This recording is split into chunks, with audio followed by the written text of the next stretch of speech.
Welcome to Praetoria Prime on December 10th, 2025. Judge Napolitano's Judging Freedom hosted Professor Glenn Diesen under the blunt title Professor Glenn Diesen, Why Europe is Collapsing, and what followed was more than just commentary on Ukraine. It was a revelation of how the West's oldest alliance is unraveling from the inside. Listen, what began as a war fought on Ukrainian soil has turned into a stress test for the entire post-World War II Western security order. Judge Napolitano and Professor Diesen cut to that core. This is not merely Ukraine versus Russia. It is NATO's purpose on trial, and with it the coherence of US-European alignment. Diesen lays out the mechanics. NATO's incremental salami tactics. Let's just put out 10 interceptor missiles. Why not 20? Why not 50? Built expansion as procedure, not strategy. That slow accretion avoided immediate confrontation, but it also hid a long-term trap, a system with no reverse gear when the expected outcome fails. Diesen is blunt. There is no plan B. Say that aloud.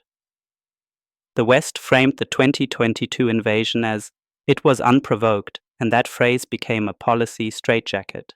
Glenn is right that once you sacralize a narrative, diplomacy turns impossible without political suicide. If the only acceptable outcome is a strategic defeat of Russia, and Russia does not collapse, what then? Who admits the calculus was wrong? Who answers for the costs of continued escalation when supply lines strain, publics tire, and Europe's political leaders find their legitimacy built almost entirely on a foreign policy that is failing? Look at the Zelensky clip. Look, I'm ready for the elections. Not only that, but I'm now asking, and I'm saying this openly, for the United States to help me, possibly together with our European colleagues, to ensure security for the elections. Then in the next 60 to 90 days, Ukraine will be ready to hold elections. I personally have the will and the readiness to do so. That request, NATO boots as election security, is not a neutral plea for democracy, it is a strategic lever. As Glenn warns, bringing NATO into Ukraine for 60 to 90 days is another slice of the salami. Once boots are in, they don't simply vanish. The electoral cover becomes an escalation vector. To Moscow, it reads as permanent entrenchment, not protection. Diesen also nails the deeper shift.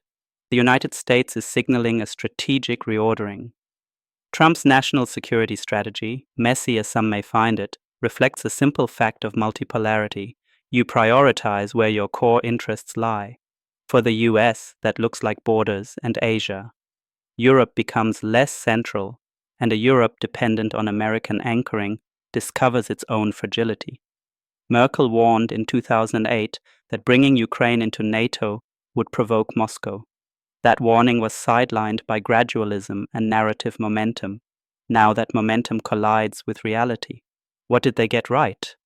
The diagnosis that NATO has become at once symbol and strategy, that Europe's cohesion depends on an American willingness to remain engaged, and that narrative lock-in, calling the invasion unprovoked, has narrowed diplomatic options. What did they miss or underplay? The domestic political mechanisms that punish course correction, reduced space for speech, the shaming of dissent, and the use of elections as strategic props rather than instruments of renewal. Those dynamics make admitting error politically toxic. So ask the hard questions. Why again do alliances default to story over strategy? Who benefits from keeping the script alive even as it frays? Who controls the silence when obvious contingencies are never planned for? History teaches suspicion. When institutions weaponize narrative to enforce cohesion, mistrust follows. That's the pattern here. The bottom line is unavoidable. When alliances lose their purpose, they turn narratives into strategies until both collapse. The only escape is brutal honesty, a willingness to describe costs and limits, and democratic debate that treats truth as the path out of escalation, not the enemy of it. That's it, my friends. Please like and subscribe to support my channel. You can find more content on my Spotify and on YouTube, under the handle @Praetoria Prime. Until we meet again, this was Scipio Americanus of Praetoria Prime News.